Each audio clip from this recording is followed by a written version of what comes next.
بسم اللہ الرحمن الرحیم۔ ناظرین، یہ ویڈیو دیکھ لیجئے گا۔ یہ ایک عام پاکستانی ہے، یہ کوئی پیڈ صحافی نہیں ہے، یہ ہر پاکستانی کے دل کی آواز ہے۔ ہر پاکستانی یہی کہتا ہے، کوئی کہہ پاتا ہے، کوئی کہہ نہیں پاتا۔ تو آئیے دیکھتے ہیں ان صاحب کو، جن کے دل کی آواز ہے۔ یہ جو باتیں ہیں ان کے دل سے نکلتی ہیں، اور یقیناً یہ ہم سب کی آواز ہے، صرف اس بندے کی نہیں، پورے پاکستان کی آواز ہے۔ ایک مرتبہ کسی جگہ دو بادشاہوں کی آپس میں ملاقات ہوتی ہے، ان بادشاہوں کی اچھی الیک سلیک ہو جاتی ہے، تو وہ ایک دوسرے کو اپنے ملک کا دورہ کرنے کی دعوت دیتے ہیں۔ پہلا بادشاہ اس میں پہل کرتا ہے اور وہ دوسرے بادشاہ سے کہتا ہے کہ آپ اگلے ہفتے میرے ملک کا دورہ کریں۔ دوسرا بادشاہ جب پہلے بادشاہ کے ملک پہنچتا ہے تو وہ دیکھتا ہے کہ بہت خوبصورت ملک ہے، بہت زرخیز ملک ہے، لوگ کام کر رہے ہیں، اس کا استقبال بھی بہت زبردست کیا جاتا ہے، بڑی مہمان نوازی سے ساری قوم پیش آتی ہے، کوئی اس کی چپل اٹھا رہا ہے، کوئی اس کے لیے دسترخوان لگا رہا ہے، کوئی اس کے ہاتھ دھلا رہا ہے، کوئی کھانا پیش کر رہا ہے۔ یہ بادشاہ، پہلا بادشاہ دوسرے بادشاہ کو اپنے ملک کی سیر کراتا ہے، شکار کرواتا ہے، بڑے اچھے سے اس کا پورا وزٹ کروانے کے بعد جب وہ اسے رخصت کر رہا ہوتا ہے تو وہ اسے مزید کچھ شوق ہوتا ہے اپنی بادشاہی دکھانے کا۔ تو وہاں جتنے لوگ اس کو رخصت کرنے آئے ہوتے ہیں وہ انہیں بلاتا ہے اور وہ کہتا ہے کہ کپڑے اتار دو، اور سارے لوگ فوراً سے اپنے کپڑے اتار دیتے ہیں۔ پھر پہلا بادشاہ دوسرے بادشاہ کی طرف دیکھتا ہے ایک فخریہ انداز سے اور کہتا ہے کہ دیکھی میری بادشاہی۔ دوسرا بادشاہ امپریس ہو جاتا ہے، وہ کہتا ہے ٹھیک ہے، اگلے ہفتے تم میرے ملک کا دورہ کرو۔ اب اگلے ہفتے پہلا بادشاہ دوسرے بادشاہ کے ملک جاتا ہے تو وہ دیکھتا ہے اس کا ملک بھی کافی بڑا ہے، بہت زرخیز ہے، لوگ کام کر رہے ہیں، اور اس کا استقبال بھی اتنے ہی اچھے طریقے سے پرتپاک انداز میں کیا جاتا ہے، مہمان نوازی کا مظاہرہ کیا جاتا ہے۔ یہ بادشاہ اس کو اپنے ملک کی سیر کراتا ہے، کہیں لے کے جاتا ہے اور کہیں نہیں لے کے جاتا ہے۔ لیکن پہلے بادشاہ کو کچھ کمی سی محسوس ہو رہی ہوتی ہے، وہ کچھ خاص متاثر نہیں ہوتا دوسرے بادشاہ سے۔ جب یہ جانے لگتے ہیں تو دوسرا بادشاہ وہاں کھیتوں میں ایک بوڑھا کمزور شخص کام کر رہا ہوتا ہے، تو وہ اس کو آواز دیتا ہے کہ یہاں آؤ۔ جو بوڑھا شخص ان دونوں بادشاہوں کے سامنے آتا ہے تو دوسرا بادشاہ اسے کہتا ہے کہ اپنے کپڑے اتارو۔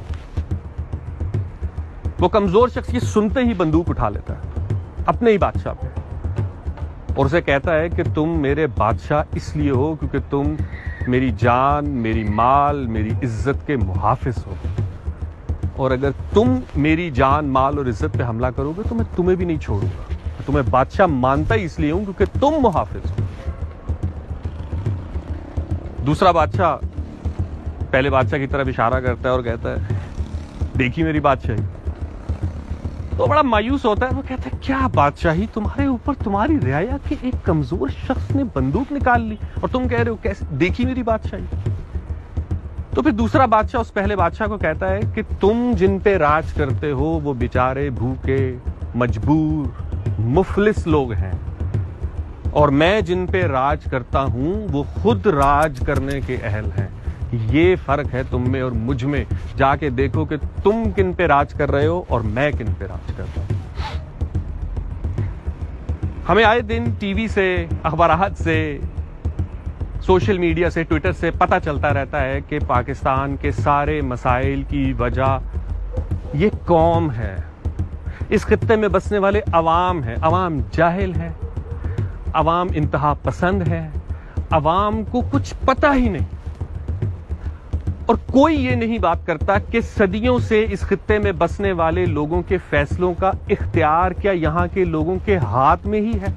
یا تو ہو نا کہ ہم اپنے سارے فیصلے خود کرتے ہوں تو ہم کہیں ہاں بھائی ٹھیک ہے، ہم ذمہ دار ہیں، ہم نے بہتری نہیں کی۔ لیکن اگر فیصلوں کا اختیار ہمارے بجائے کسی اور کے ہاتھ میں ہے تو ان سے کس نے پوچھنا ہے؟ پھر کتنے آرام سے لوگ کہہ دیتے ہیں یار قوم کی معاشی حالت بدلنی پڑے گی، قوم کے لوگ بڑے غریب ہیں۔ ہم غریب ہیں، ہم جو صدیوں سے لٹنے کے بعد، صدیوں کی کرپشن، صدیوں کی مکاری، غداری، لوٹ کھسوٹ جھیلنے کے بعد بھی آج نہ صرف خود سروائیو کر رہے ہیں بلکہ اس طبقے کو بھی پال رہے ہیں جو ہمیں لوٹ رہا ہے۔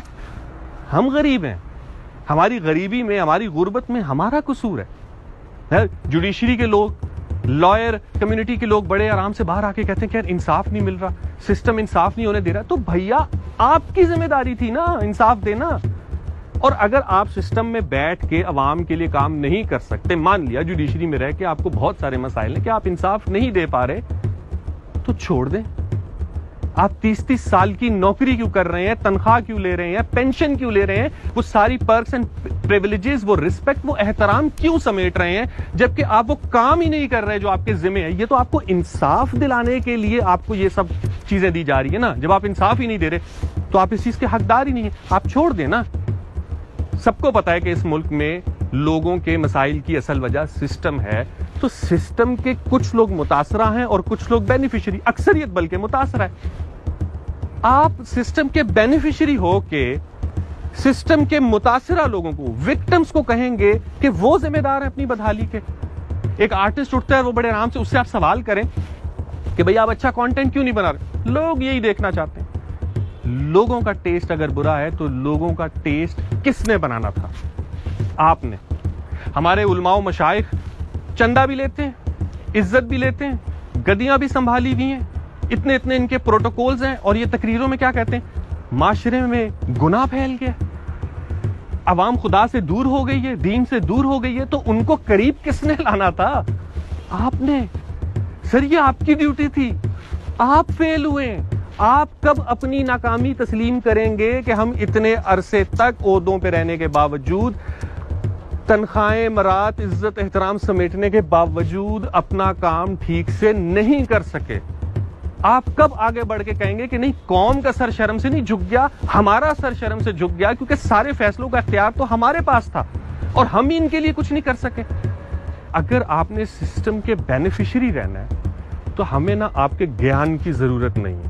ہمیں آپ مت بتائیں کہ ہمارے مسائل کی وجہ کیا ہے.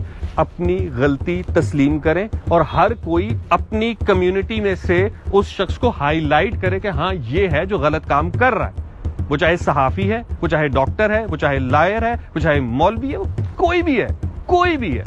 جو سسٹم کا بینیفیشری ہے وہ پھر آپ کا نہیں ہے, وہ پھر سسٹم کا بینیفیشری ہے, وہ پھر اوپریسر ہے اور آپ اوپریسڈ ہیں. سو اس لیے ان کو اپنا نمائندہ سمجھنا یا ان کو اپنے لیے نجات دہندہ سمجھنا صریحاً بے وقوفی ہے, اور یہی بے وقوفی شاید ہماری اس بدحالی کی ذمہ دار ہے.